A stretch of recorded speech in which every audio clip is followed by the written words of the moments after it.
G'day everyone, it's Michael Beresford back again for today's Property Wealth WOD, brought to you by OpenCorp.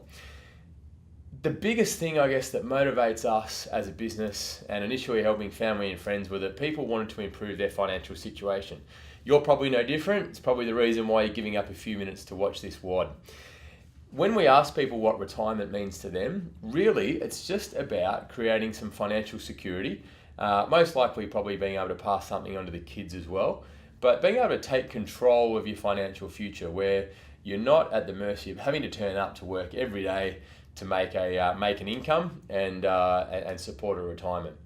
So going to go through some basics today and a bit of data, but not a lot, to help you understand, I guess, why the motivations of Australians is very disproportionate to the actual results that Australians achieve. What it comes down to, number one, retirement strategies. If we think about the retirement strategy that most people have, really what it is to buy the family home, work hard, pay it off, and put some away for retirement at the back end. Kind of makes sense. That's what we were all taught, you know. But let's have a look at what that strategy looks like and what it results in. Okay, this is going back a couple of generations, because where has that insight come from?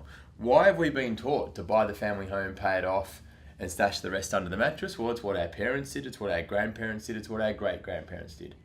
Now, you might be wondering, well, if it doesn't work, why has that information been passed on? Well, it did actually work. If we go back into the 50s, okay, then most people, that generation, you know, left school probably around age 15 to 16 or thereabouts. Okay, went and got a trade or typically worked for a single employer to the point worked for that employer to the age of probably 65, and life expectancy was late 60s at best. Okay, so the reason why, after retirement, reason why that strategy worked is because there were 50 years of work here to fund a very, very short retirement. Let's say it's 10 to 1, working years to retirement years. Okay. Let's fast forward to what it looks like today. Most people, trade or tertiary qualified, bit of a mouthful there. So they're starting full-time work in their early 20s. Okay. But most of us are pretty ambitious and want to be retired earlier, 60 to 65. Hats off to all of those in the medical industry, you do a great job. Life expectancy is a lot longer now than what it used to be. Okay, so it's really important to understand that these days, okay, the old school approach of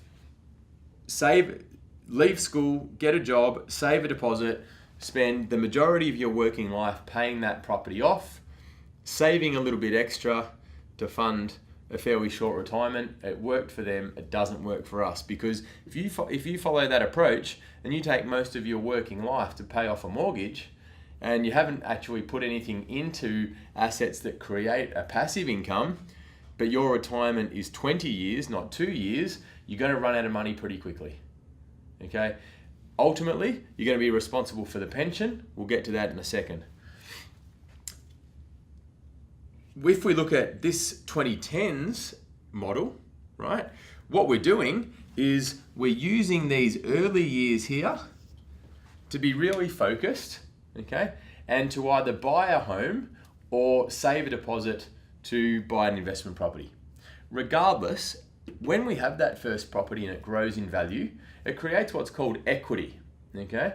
And once equity's been created, that means that we can use that equity to be able to get the next one and the next one and the next one, and understanding that while the family home might cost you a lot of money out of your pocket because you're paying every cent yourself, well-chosen investment properties can cost you, well under $100 a week, even on average interest rates. So what we're talking about here is the need to have a very different retirement strategy today to what has been used in the past. Okay. Now, once we've accumulated that portfolio, then that gives us financial choice, which is great. We can either live off the rental income of those properties. We might be able to sell down a couple of properties to eliminate the debt and live off more positive cash flow from the remaining properties. We might even get to living off equity, which is really powerful.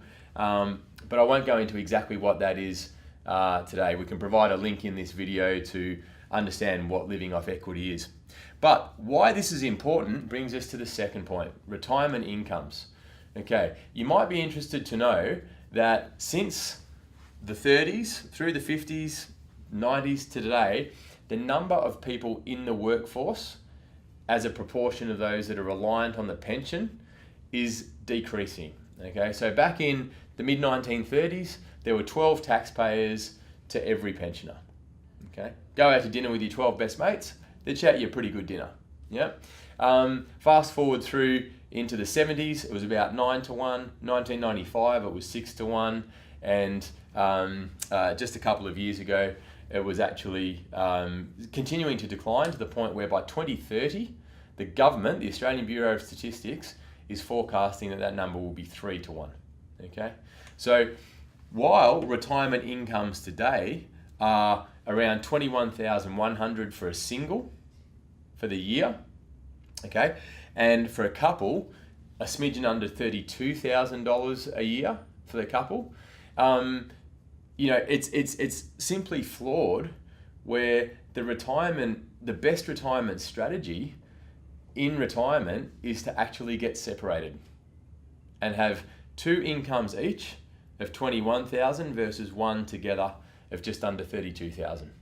Okay, surely you agree there's got to be a better way. Okay, so that creates opportunity, right? The opportunity is if the number of taxpayers per pensioner are reducing, then that's creating job opportunities, and as a result, population growth of people that need to live somewhere. So for all the talk of a housing bubble, we're pretty confident that housing is going to be a long-term stable investment because we're going to have that ongoing demand. Okay, so this is the start of Boz's crystal ball. Bozza, that's me. Okay, the crystal ball is, yes, we're going to have ongoing demand for residential housing, but more so, while this might seem like a problem today, and it very much is, it's going to get worse in the near term. Okay, you might be interested to know that, again, according to Centrelink and the Australian government, the number of Australians aged 65 and over is forecast to increase from 2.4 million today to over 4 million in the next 4 years. Okay, this is not a long-term thing, it's on our doorstep right now. Okay, that's where the opportunity is. Okay, so you heard it here first, that the number of Australians aged 65 and over is going to dramatically increase, nearly double in the next 4-year period. What that does is it creates opportunity. The opportunity is to stop thinking about something and take action. Okay, understand why existing strategies don't work. While it might be daunting, understand that there is opportunity to be able to take advantage of the amazing transformation that's happening in Australia today with the shift of the baby boomers into retirement and Australia's commitment to population growth as a result. Those people need to live somewhere. Property's a really good way to do it. It's not get rich quick, guys. It takes time over the long term, but work really hard as quickly as possible. If you've got equity in your existing property, use it as quickly as possible. And that way, we'll just be able to get a far better outcome than separation in retirement. Hope you found that useful. Catch you next time for the next Property Wealth WOD.